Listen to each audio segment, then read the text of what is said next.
And so, yes, it is Palm Sunday, and we are moving into Easter week.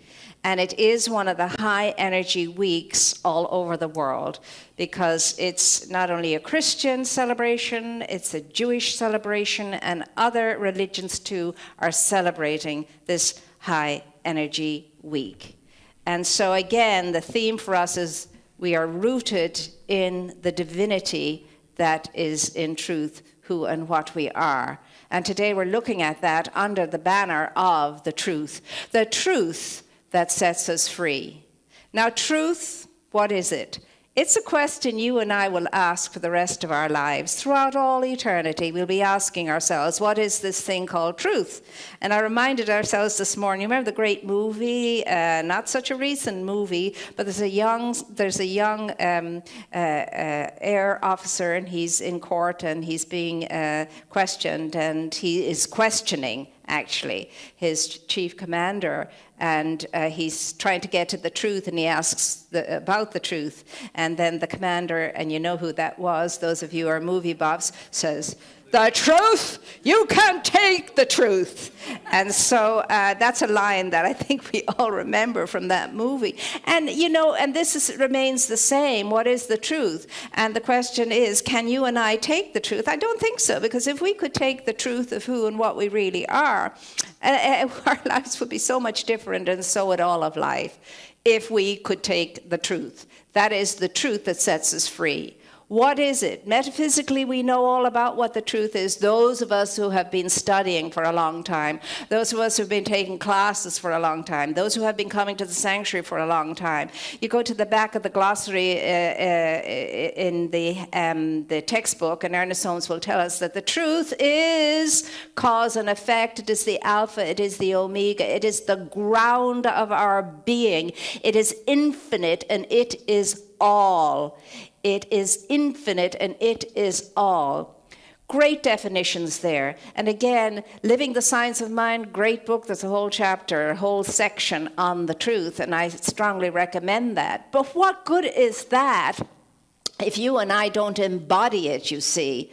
What good is it if we don't embody what the truth is? And you have to come to it yourself to know what that is for you. I have to come to it myself to know what the truth is for me. Because we walk in that door again and again and again, and facing as bold as you can see it there are the words, "Ye shall know the truth, and the truth shall set you free." I wonder how many of us ever even see that anymore. Are we aware of that anymore? Because you're walking into an invitation every time you recognize it. Know the truth, and the truth will set you free.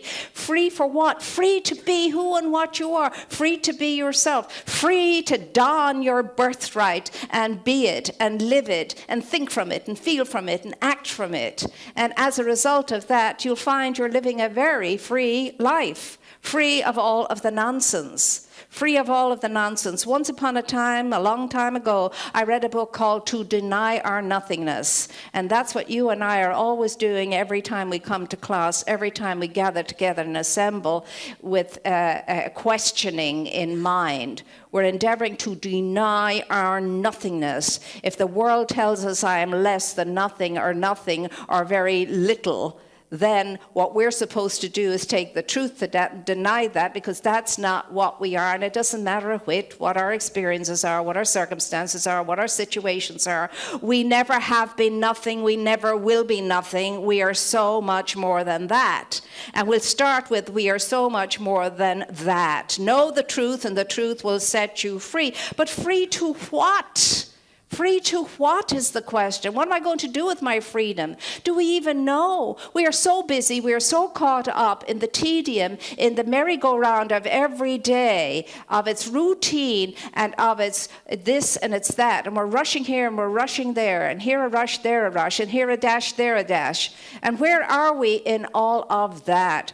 It's like the farmer in recent times in a faraway country too, who was told that very soon, you know, that his life would be made easier and he wouldn't have to spend 3 days coming and going to the market with his produce, because with new technology, there would be transport that would make that happen in less than, a few hours.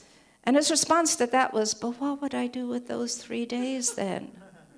I mean, and we smile at that, and we laugh at that, but think about it. It's a sensible question given those circumstances. So what is it that we want to be free to do if we had more free time? How would we use the free time? Because free time is just a concept. If you want free time, you know you can take it, you can make it. It's up to you to decide what that's going to be. But in this moment now, know the truth and the truth shall set you free. Look to the echoes of the wisdom of the past. At this time, especially when we're into these weeks of preparation as in Advent or as in Lent in the Christian calendar, the whole thing is a calling to what? The whole thing is a calling to repent, as I shared this morning. Now, when you and I, some of us anyway, when we hear repent, oh my gosh, it's such a heavy word. You're bowed down with the wickedness and the sinfulness that you are, and you have to pull yourself up out of the wickedness and the sinfulness. You have to repent, make up for all of that stuff, and it's just too much. It avalanches, and I can't cope with it. I'm not even going to look at it. But that's what it never meant. The words repent never meant that at all. The word repent means change your mind. Change your mind. That's all the word repent means. It's a powerful, it's a potent, it's a strong invitation to change your mind. And you know what happens when you change your mind? What else changes? Your life changes. So all of those wise ones were calling out, repent, repent, repent, and what? Believe in the good news. Believe in the good news. Repent and believe in the good news. And what's the good news? That right where you are, the glory and the power of the Almighty stands brilliantly shining forth. Just wake up and recognize it. Wake up and recognize it. But to wake up and recognize it, you have to change your mind. You have to change your mind about yourself and about everything that's going on out there too. That's what that word means. It's strong, it's potent, it's powerful. I love John the Baptist for all kinds of many reasons. He's crying out there in the wilderness, we call the desert, which isn't a wilderness of a desert at all. It's a metaphor. But anyway, he's crying and he's saying to the folk who come, what did you come out here to see? Tell me, what did you come out to see? Did you come out here thinking you were going to find somebody luxuriously and gloriously clad? What did you come out here to see? Some maniac running around, fired with passion and screaming, repent, repent, repent. What did you come out here to see? What took you out here? Was it curiosity? Was it? Or just might it have been that you heard that voice in the wilderness within yourself moving upon you and calling you to free yourself from all of the nonsense and erroneous thought and thinking that's going on within you? Are you listening to the roll of its thunder, to the power and the might of that inner voice crying in the wilderness of the nonsense that goes on in your consciousness? Are you listening? That's what you come out here because of. You responded to that impulse within yourself for something greater, something more, something better than what you've ever had before, even if that is a good thing. There's something else within you that's exploding with a desire to wake up and be aligned with the who of yourself, the what of yourself, and the how of yourself. That's why you came into the desert today. That's why you're here. You think you're here to listen to the great music? You think you're here to listen to a message? You think you're here to catch up on what's going on? You think you're here to catch up with your friends? No, that's an aside. You're not here for that at all. Not at all. You are here because you're listening to the voice within you. You are here because you've responded to its power, to its thunder, to that which will not be denied within you. You are here to become more enlightened people. You are here to become great spiritual leaders. You are here because when you are more enlightened people and when you are great spiritual leaders, you will go out there into this world and you will make an awesome and a powerful difference. That's why we come to spiritual communities, not to be part of a great congregation. None of that. We are here to wake up and remember who and what we are so that we can coalesce as a vortex of energy and get our spiritual selves out there, our enlightened spiritual leadership selves out there. Sit around bargaining tables, sit on councils in government, be in the homes, be in the schools, be in the hospitals, be in the factories, be everywhere people meet so that we can move upon the energy around us and raise it up. That's why we are here on Sundays and Tuesdays and Wednesdays and whenever else we come. That is why we are here. And oh my dears, boy, are we feeling the call and are we hearing the sound of that voice within us. Look out there and see what's happening. No longer can you wake up into the day and say another day as usual. There's no more days as usual, for the times they are a-changing and life is on the move, and it's called youth. The youth are leading the way. The youth are coalescing. Our children are showing us how. And a child shall lead them, and the child's name is mighty, and the child's name is wonderful, and the child's name is Counselor, and upon the shoulders of the child rests dominion, rests responsibility. The children are rising up, and Rachel may cry all she wants about the children, but the children are rising up, and they are taking command. They are taking authority. There's a feeling amongst our young people like there never has been before. And trust me, I know it, I feel it, and I see it. When I look out at waves upon waves upon waves of youthful consciousness coalescing into a great sea, a great movement, it does my heart good. I have spent most of my early adult life with teenagers, with seniors in schools, and I know how they are. I have stood with them and I know how they are, and let me tell you, when they dig their heels in, and you know it, when they dig their heels in, they are unstoppable, fixed and unchangeable in the idea that they have caught the consciousness of. I have seen it, I have experienced it, but I've never seen anything like this before. And so what we have to ask ourselves in this week of pondering, in this week of being invited to come higher, in this week of being asked to deny our nothingness, what are we going to say to our children when they say to us, how are you going to help keep us safe?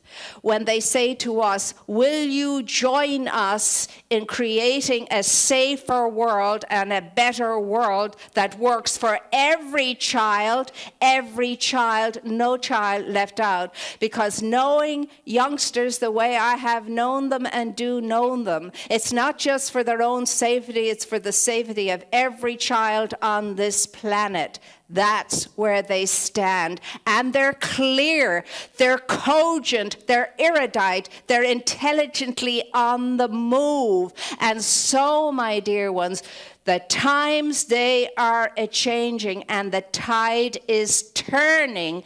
The question for you and for me this week is, where am I in the mix of all of this? Who am I in the mix of all of this? Because those children are standing upon the shoulders of great mentors, great parents, great mentors, great supporters. And now what? And now what? Where do we go from here?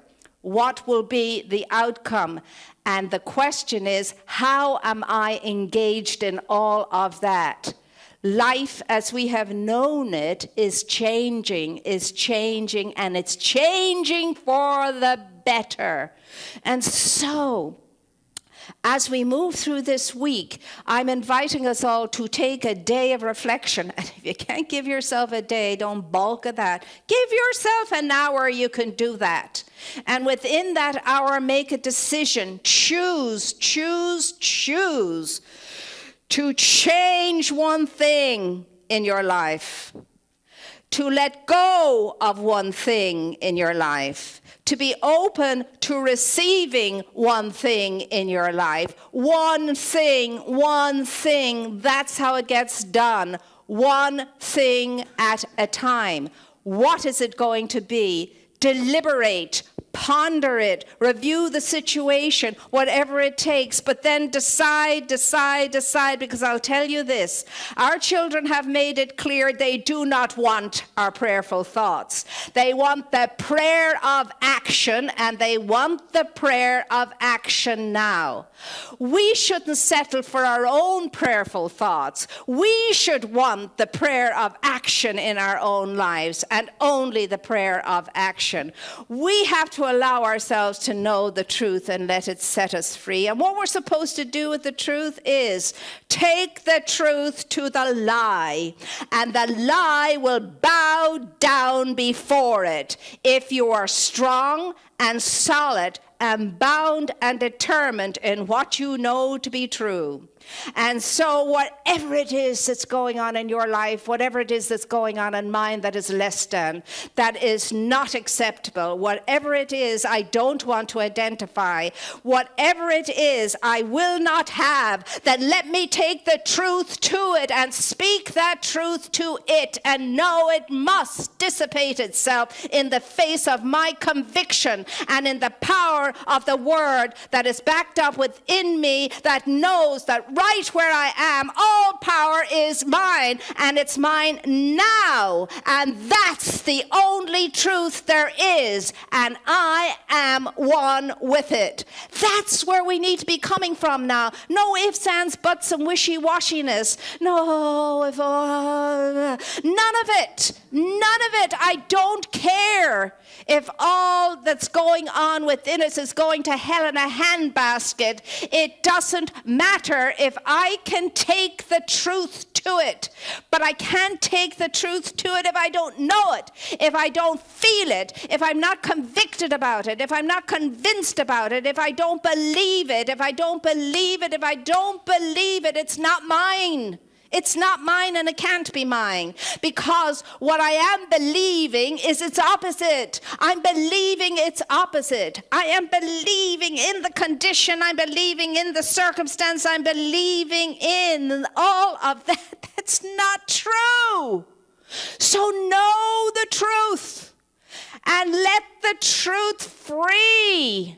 Let it free from within you. Let it free to be.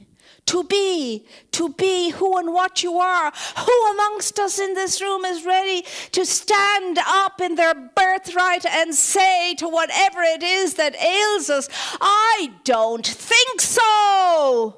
No way. I don't think so.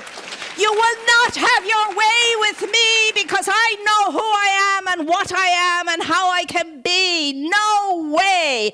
I don't think so. Never again will I fall short and bow down to that which is not the truth of me, never again. So that's the hashtag for this week, never again. I don't think so. You cannot have your way with me anymore, for I know who I am. I know what I am, and I know who I am, and by Jiminy Crickets, it is so, and so it is.